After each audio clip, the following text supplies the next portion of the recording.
Micro. Bonsoir papas et mamans du Carrefour Koweït. Car aujourd'hui nous sommes le 3, dimanche 3 août 2025. Et nous sommes présentement à Yopougon, à Abidjan, au Carrefour Koweït présentement. Nous saluons également tous les amis et les ennemis de la manne fraîche qui nous suivent depuis Facebook, depuis les réseaux sociaux. Je me nomme Pasteur Daniel et j'ai été engendré par Frère Christ Moïse, le Fils de l'homme, l'homme 3 fois saint, celui qui ne pêche pas et qui ne peut pécher, le Machia du Seigneur, le mal-aimé des hommes, mais le bien-aimé de Dieu. Et c'est ça qui est l'essentiel. Amen. Nous sommes là pour prêcher son message qu'on appelle la manne fraîche. Et ce message ce soir veut vous parler de 3 symboles qu'un prédicateur ivoirien affichait fièrement dans son tabernacle, faisant passer ces symboles-là pour Dieu, ou bien pour des choses qui représentent Dieu. Mais quand, avec la manne fraîche, on a commencé à regarder ces symboles-là, le Fils de l'homme a regardé ces symboles, on a fini par voir que ces 3 symboles qui découlent du ministère Sobel Agotio, qui est aujourd'hui incarné par le missionnaire Gédon Latetouva, sont 3 symboles qui viennent du diable. Amen. Et ces 3 symboles-là, nous avons la chimère, qui est le lion crachant du feu. Un lion qui crache du feu, c'est une chimère. C'est un animal bizarre. Parce que les vrais lions n'ont jamais craché de feu. Amen. Et on voit ici un cheval roux, sur lequel est assis un cavalier, avec une épée dans la main droite. Et le 3e symbole, c'est le centaure, qu'on appelle aussi le sagittaire. Un animal mi-homme, mi-cheval, qui est avec un arc et une flèche dans son arc. Amen. Ces 3 symboles-là, à la lumière des Écritures, à la lumière de la parole de Dieu, nous voyons que ces 3 symboles ne sont pas de Dieu. Amen. Ces 3 symboles sont les symboles de foi de Gédon Latetouva. C'est ces 3 symboles-là qui font sa foi. Frère, les symboles-là, on ne les prend pas pour rien. Car le symbole représente ton identité spirituelle. Amen. Ta personnalité, ta vie, ce que tu incarnes, ta nature est dans le symbole. Donc on ne choisit pas les symboles comme au hasard. Parce que le symbole il est profond. Oh Dieu, non Jésus, notre Seigneur a des symboles qui le représentent. Quand le Seigneur s'identifie à une colombe qui est d'une couleur blanche, et puis ça pour représenter sa pureté, amen, sa sainteté. Donc les symboles, c'est des messages. Les symboles, c'est la vie.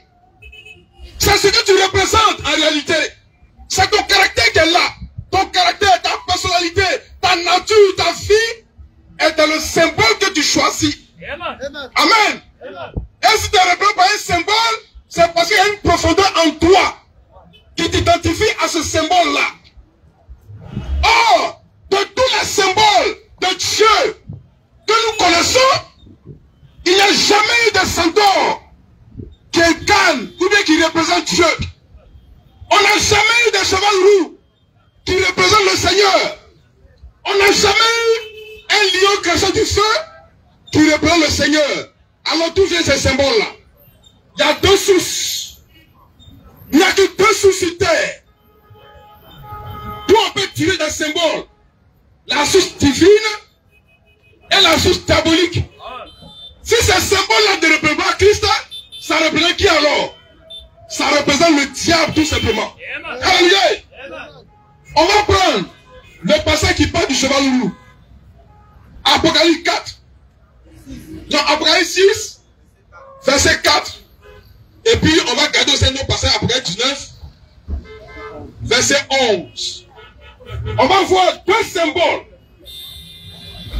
Et on verra si le symbole de Jonathan Tejouva est de Dieu. On lit Apocalypse d'abord.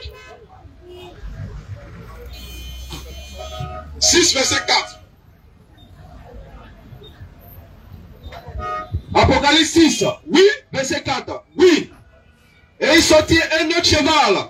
Oui, roux. Celui qui le montait. Celui qui le montait reçut le pouvoir. Reçut le pouvoir. D'enlever la paix. D'enlever la paix. De la terre. De la terre. Afin que les hommes. Afin que les hommes. Se gorgeassent. Les uns. Les uns. Les autres. Les autres. Et une grande paix. Et une grande paix. Lui fut donnée. Lui fut donnée. Donc on parle de ce cheval roux là. Donc on voit que ce cheval roux là représente le symbole ministère Sauveur la Gauthier. Où ce dont la Tejouva est. Il est né de ce ministère là. Et on dit que le pouvoir de tuer, d'égorger, ou bien de faire en sorte que les hommes s'égorgent, a été donné à ce cavalier là. Autrement dit, le ministère Sauveur la Gauthier est un ministère de mort. Maintenant on va comparer ça au symbole de Dieu. Toujours en gardant en tête le cheval, le symbole du cheval. On va lire après 19 verset 11.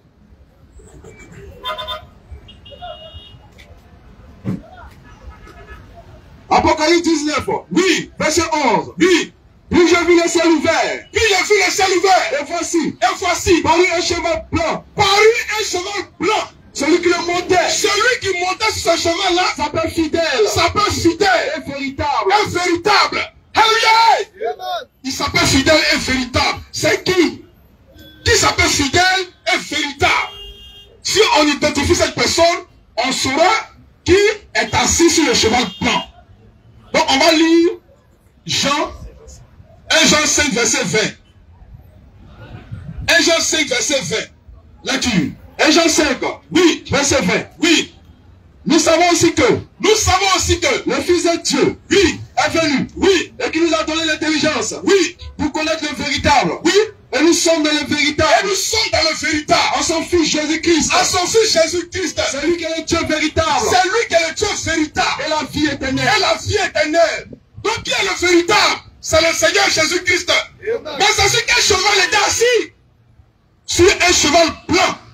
Selon après 19 verset 11, le Seigneur est assis sur un cheval blanc. Pendant que Jésus la Tejouva est assis sur un cheval roux. Donc entre le cheval du Seigneur et le cheval du ministère Sauveur la Gauthier, il y a une grande différence. C'est pas le même cheval. Alors toi ton cheval roux là, qui t'a inspiré ça? Pendant que le Seigneur prend un cheval blanc sur lequel il s'assoit, toi tu prends un cheval roux sur lequel tu t'assois. Vous n'êtes pas la même chose. Parce que vous êtes la même chose, tu aurais eu le même cheval blanc. Alléluia. Parce que Dieu là, il a une nature qui communique à ses enfants. Le symbole qu'il fait, c'est ce même symbole qu'il donne à ses enfants, à ses fils et à ses filles. Si Dieu s'assoit sur le cheval blanc, le jour qu'il voudra que toi qui es de lui, tu t'assieds sur le cheval, il va te communiquer le même cheval. Amen. Le même cheval blanc. Si Dieu prend comme symbole l'aigle, il va identifier ses fils à ce symbole-là, qui est le symbole de l'aigle. On a dit que le Seigneur Jésus était un agneau. L'agneau de Dieu, c'est bien. Mais Jésus, avant de partir, il a vu l'apôtre Pierre et il dit à Pierre, même tout. Pierre dit, Seigneur, toi-même tu le sais. Et il dit à Pierre, paie mes agneaux. Alléluia! Donc le Seigneur identifie ses élus à des agneaux. Étant lui-même agneau, ne peut pas engendrer des buffles. Alléluia. Car tel fils, non, tel père, tel fils. Si ton père, il est agneau, il va engendrer des agneaux. Si ton père, c'est un aigle, il va engendrer des aigles. Or, le symbole du Dieu de Gédéon, c'est le centaure, le cheval roux et le lion crachant du feu. Il va engendrer qui? Il va engendrer des diables. Parce que ces symboles ne sont pas de Dieu. Donc la question qu'on pose à Gédéon, si tu crois que ces symboles sont de Dieu, pourquoi est-ce que tu les caches? Il ne peut pas répondre à ces questions. Ça fait des semaines qu'on lui pose la question. Lui qui est très scellé pour répondre. Il y a un grand prédicateur catholique là qui prêche au château, Angle Château. Pas africain. L'autre là, comment il s'appelle? Il répond rapidement à ces gens de prédicateurs là, les prédicateurs catholiques, les prédicateurs méthodistes, les prédicateurs même Makosso. Il est pressé de répondre à Makosso. Il est pressé de répondre à des gens qui ne lui posent pas de questions. Maintenant, la manne fraîche, on te pose question, tu ne réponds pas. Pourquoi je dois répondre à nos questions? C'est parce qu'il sait qu'il est du diable. Et parce qu'il sait qu'il n'a pas d'argument pour contrer ce qu'on dit. Il a effacé tous ces symboles dans son tabernacle. Même le nouveau tabernacle qu'il a construit, il a préféré ne même pas mettre un seul symbole. Parce qu'on ne sait jamais. La manne fraîche peut l'épingler. Frère, tu as eu l'occasion de choisir 3 symboles. Tu n'as même pas pu tirer au moins un seul symbole qui vient de Dieu. Premier symbole, il prend le centaure, c'est du diable. Deuxième symbole, il prend le cheval roux, c'est du diable. Troisième symbole, il prend le lion crachant du feu, la chimère, c'est aussi du diable. Mais il y a quoi en toi qui choisit toujours des choses qui viennent du diable? Mais il y a une profondeur diabolique qui parle en toi. C'est parce que toi-même, tu es du diable. Frère, parce que la profondeur appelle la profondeur. Judas étant auprès de Jésus, il a lutté quand il a fini par le trahir.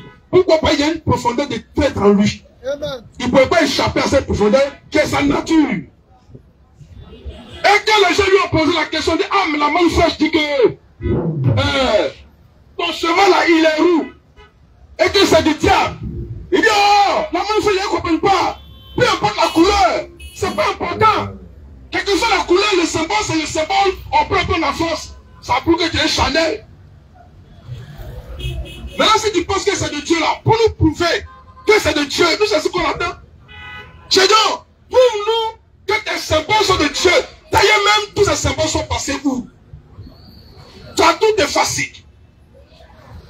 Dans le tabernacle qui était à Bobo Focatier, tu as tout effacé. Quand on a commencé à taper dessus, au départ, tu pensais que c'était de Dieu, on n'y ferait rien. Tu pensais blaguer tout le monde, mais tu ne peux pas blaguer la manne fraîche. Et quand on a commencé à taper dessus, qu'est-ce que Gédéon là que tu vas faire? Qu'est-ce qu'il fait? Vous voyez ce qu'il a fait? Dans son tabernacle, il y avait les 3 symboles qu'on vous a montré tout à l'heure. On a commencé à taper dessus là. Gédéon là, il a tout effacé, il a tout caché. Avec un rideau chaud. Parce qu'il sait que ces symboles viennent du diable. Et nous, on a touché ça du doigt. Tout était dessiné ici. Sous ce mur-là, tout était dessiné. Regardez ici, c'est encore là. Voici le mur qui était là avant. Vous voyez l'ancien mur qui est là. Vous voyez le symbole, la chimère qui crée du feu. Voici ça encore, il prêchait derrière lui le mur là. Il y avait ce symbole qui était là. Et sur le même mur, il y avait aussi ces 2 symboles-là. Mais quand on a commencé à taper dessus là, Gédéon, il a tout effacé. Il a mis un rideau jaune pour tout cacher. Amen. Bah, il connaît, il sait qu'il est du diable. Il sait aussi que ces symboles sont du diable. Alors il a tout caché pour faire croire que lui n'est plus dans ces symboles-là. Mais son mot diable, ces symboles-là sont dans son cœur. Et dans son esprit, Gédéon, c'est un bâtard. Quand il a construit son nouveau tabernacle, la fois nouveau tabernacle. Le nouveau tabernacle qu'il a construit en grès. Voilà, c'est voici là, il a construit le tabernacle là. Pour montrer que lui n'est plus dedans là. Maintenant là, il n'a rien dessiné sur le mur là. Et le mur tout est noir. Mais même le noir, tout est noir qui est là aussi là. Ça veut dire quelque chose. Alléluia. Il ne peut pas échapper à sa nature. Parce que Gédéon, de tous les temps, il a été toujours du diable. C'est pourquoi il peut prêcher goûter voie sexuelle. Parce que son symbole, le centaure, c'est un homme du péché. Or, le goûter voie sexuelle, c'est rien d'autre que l'impudicité et la fornication. Et un prédicateur qui prêche le péché, il est du diable. Par conséquent, Gédéon la Tétouba est du diable. Et lui-même l'a proclamé haut et fort qu'il est un pécheur. Et que l'être humain doit pécher. En tant que pécheur, il vous prouve par là qu'il est encore du diable. Parce que celui qui prêche et qui vient de Dieu ne pêche pas. Et moi, pasteur Daniel, je ne pêche pas. Mieux, je suis 3 fois saint. Alléluia. Frère, Gédéon la Tétouba est dangereux.